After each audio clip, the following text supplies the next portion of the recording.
Welcome. This episode of the Boondocks starts off with Tom DuBois being in jail, and he then accidentally drops the soap.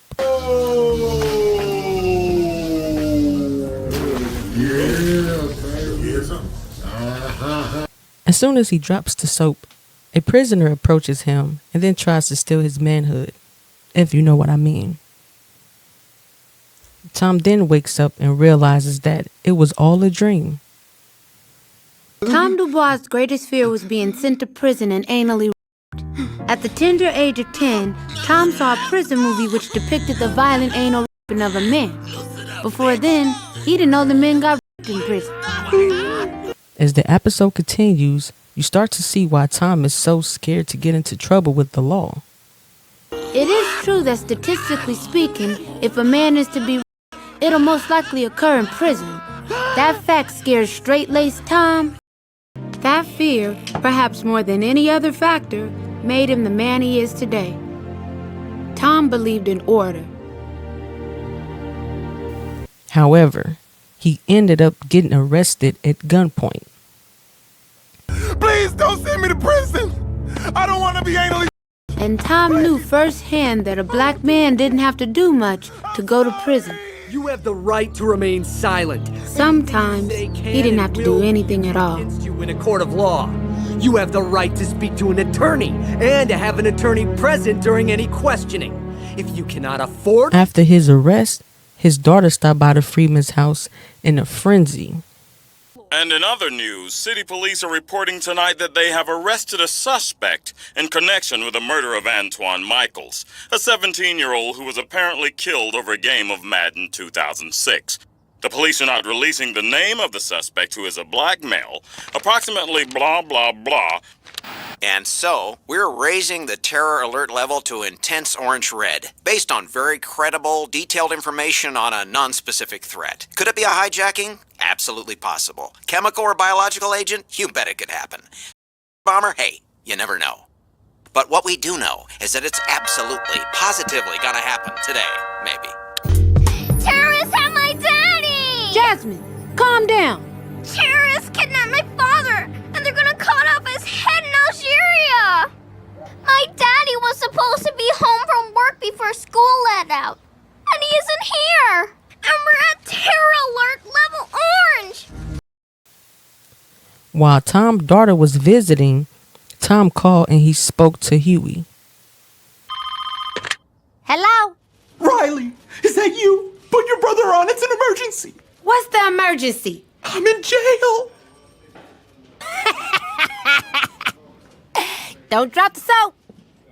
Who's that? Riley, it's Tom!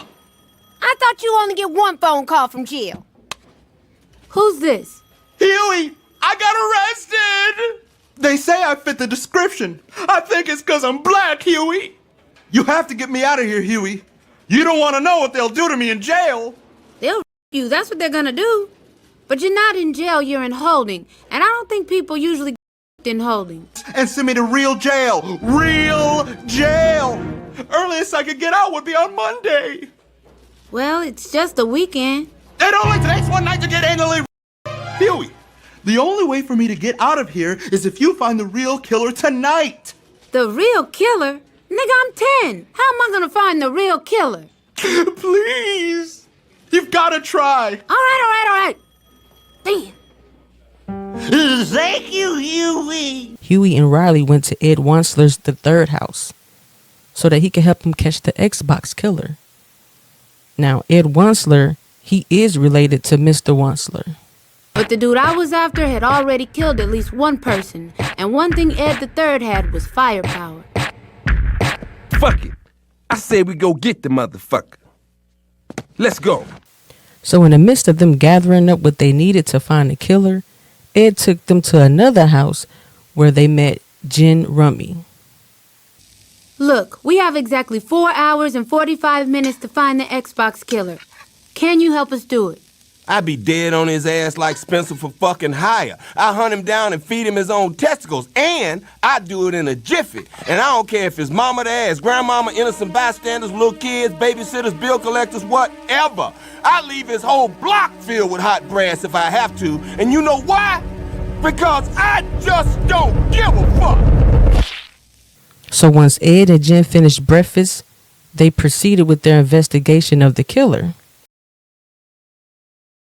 While Ed, Jen, Huey, and Riley are riding around trying to find answers, Tom is in jail talking to these detectives about him being the Xbox killer.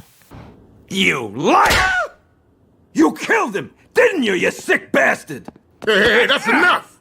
Don't cool off. All right. Now. You punk! Your ass out. Move.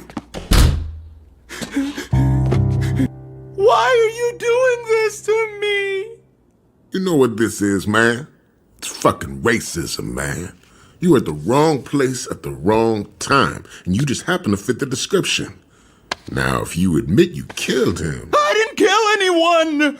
Look, even if you didn't kill him, just admit that you killed him. I promise you won't go to jail. Smack on the wrist. I promise you.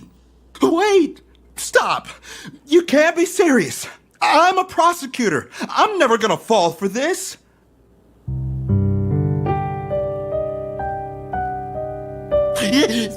So you say that if I confess, I won't go to jail?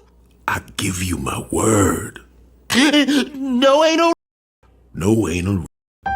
And in the next scene, Jen and Ed, they decided to do the investigation their way. So y'all was in Iraq together? Yeah, we was in Iraq.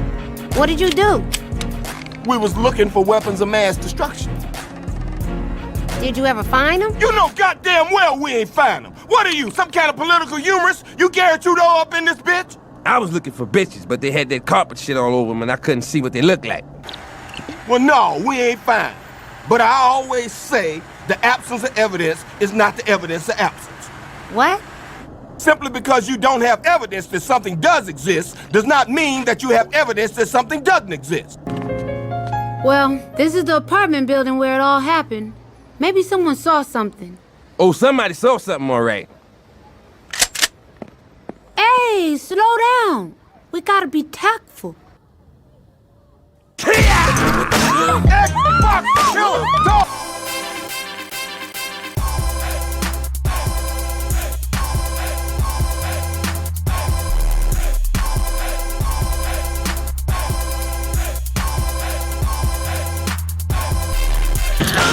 Work him out! Work him out! Work him out!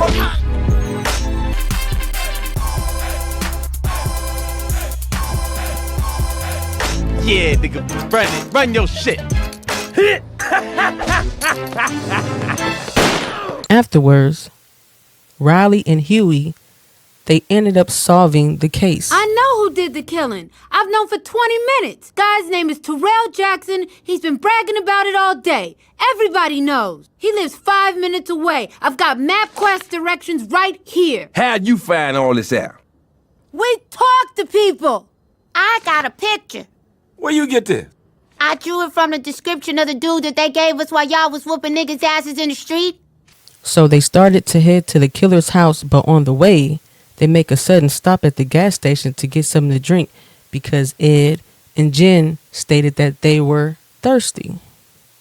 I'm thirsty. You thirsty? I could use a tasty beverage. There's a mini-mart at the gas station right up the street.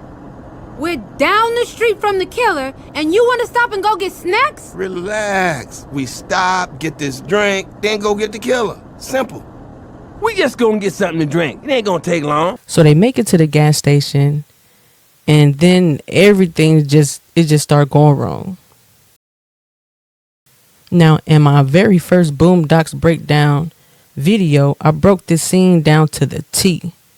This store scene is very important, which is why I broke it down in a separate video. However, I'm speeding things up in this particular video. So Ed and Jen told Riley to take the cases of drinks to the car. Then the store owner asked Ed and Jen to pay first, but they didn't want to pay. Hey guys, you know the rules. No exceptions, cash only.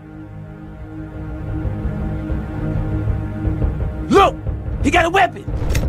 Whoa, wait a minute now. Put the gun down. So an argument erupted due to Ed and Jen lying about the store owner having a gun. Gun? What gun? I'm not holding gun. Guys, it's me, Ed. Your father helped me build this store. I don't know you, motherfucker! Now! Put down the weapon! Put it down! There is no weapon! Look! Drop the weapon! I don't see a weapon! There is no weapon! They're robbing the store! I am not holding a weapon! I am not holding a weapon! Officer, this motherfucker got a gun pointed at you! You wanna die? What? Do you wanna die? I don't want to die! He does not have a gun! He does have a gun, officer, trust me! The absence of evidence is not the evidence of absence! I don't see a gun! Man, fuck this shit. Whose side you on? Mine or this motherfucker who's obviously of terrorist descent? Wait! I think I can see the gun now! Good! Now we all see the weapon! And then a shootout happens between the owner and his family and Ed, Jen, and a police officer who entered the store. He is not holding a weapon! Time's up!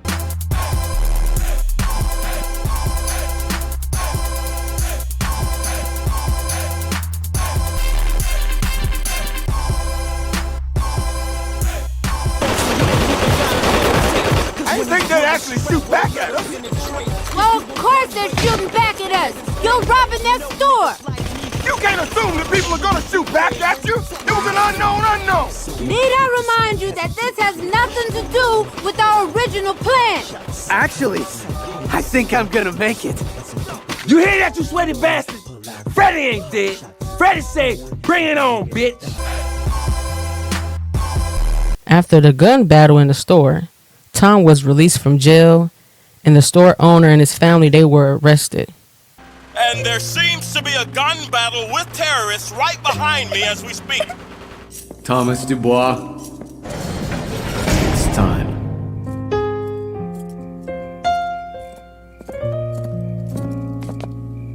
Is that the bus that's gonna take me to real butt-pounding jail? No bus. You're free to go. The Xbox killer struck again, less than an hour after we got to the mini-mart. If we had gone straight to his house, we could have prevented it. But at least Tom seemed to have dodged a bullet.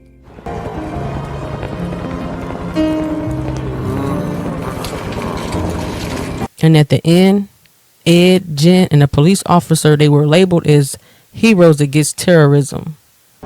What the fuck y'all looking at? Go USA! All right, come on! All right! Come on, everybody! Go USA! All right! Yeah! USA! All right! Woo! Come on, yeah! Woo! Yeah!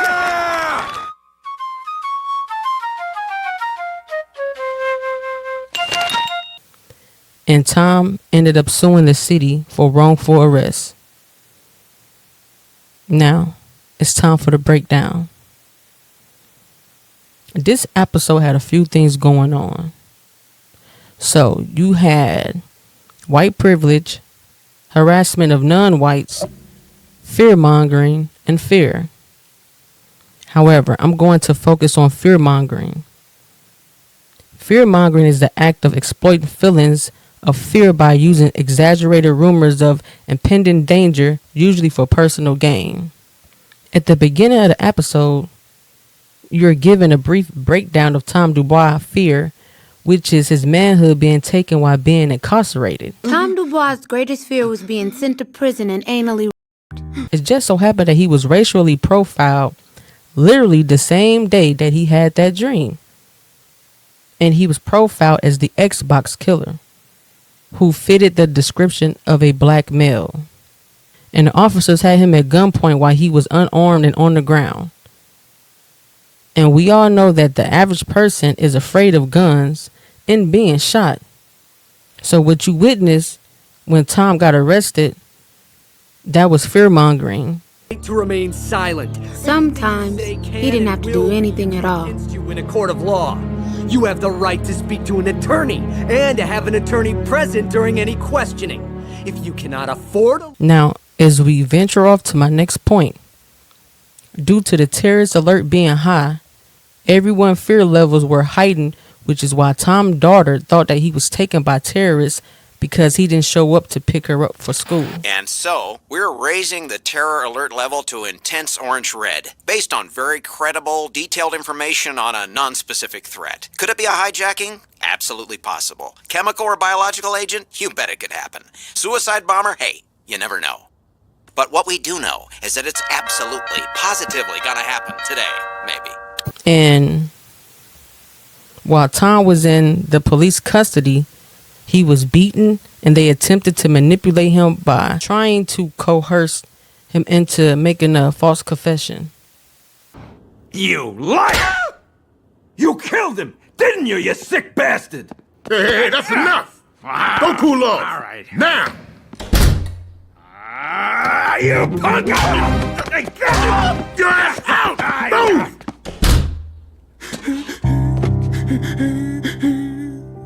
Why are you doing this to me?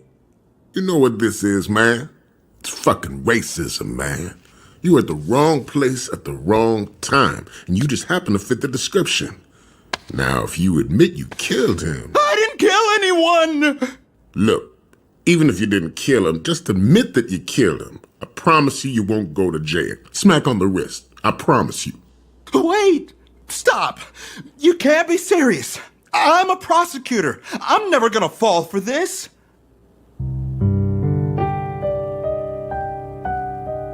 So you say that if I confess, I won't go to jail?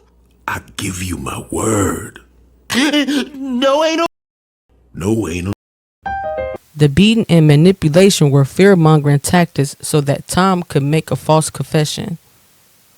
Now, the next point, you see Jen and Ed going around kicking down doors, beating on people and pistol whipping people so that they could get a confession about the whereabouts of the Xbox killer. And once again, what Ed and Jen were doing were fear-mongering tactics. Of course, your average person will comply when you have guns pointed at them. Better start talking, farmer. Hey, what I do to you? Leave alone. Yeah, nigga, run your shit. Then you see Ed and Jen go to the gas station and they start some more mess. They use fear mongering again, with Ed pointing the gun at the police officer and saying that the store owner was of terrorist descent. And if you paid close attention to the fear mongering tactic clips that I showed you in this video, you will also see that this was being used to control all situations at hand.